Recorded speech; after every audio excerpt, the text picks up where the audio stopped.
Okay, my friends, so you've just done question 1. We're moving on to question 2, which is compare and contrast the effectiveness of each of the 4 kinds of solvents.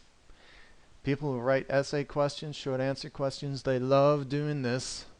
They love using compare and contrast for some reason. Now, technically, this is the meaning of those 2 words. Compare means show how they're similar.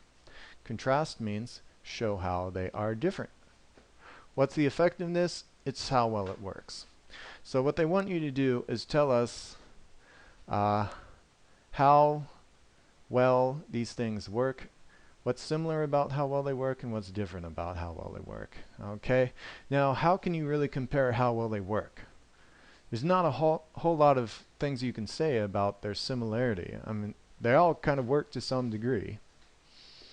So that's what we're going to say about them, is that they're all effective. They all work to some degree.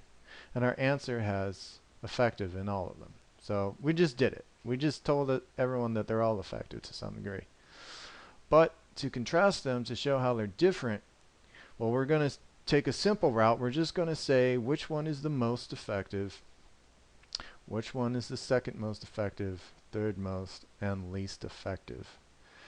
So in our answer, we're just going to say what was the most effective solvent? Write it down in the blank. What was the second most effective solvent? Write it down in the blank. Third most effective solvent? Write it in the blank. And fourth most effective solvent? Write it in the blank. Now, how do you tell if a solvent which dissolves something is effective? Well, if an ink can dissolve in a solvent, then the ink should travel through that solvent very quickly. So in a very effective solvent, you should see the ink traveling very far. Another thing you might see is you might see the ink separating into a bunch of colors. But I'd say just go with how far it travels. So the most effective solvent is going to be the one where every ink traveled very far. The least effective solvent is going to be where every ink did not travel very far. And of course, the second most effective solvent would be the one where they almost traveled as far as the most effective. And the third most effective is where they almost traveled as far as the second most effective. So that's all we have to do to answer this question.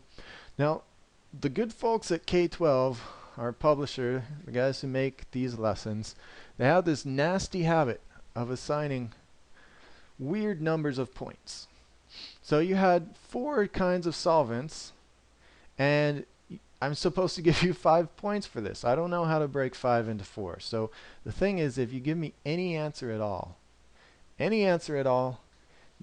right or wrong, I'm going to give you 1 point for that. And then I'll give you 1 point if you get the most effective solvent correct, 1 point for second most effective solvent, 1 point for third, and 1 point for least. So that's it. That's how it adds up to 5 points.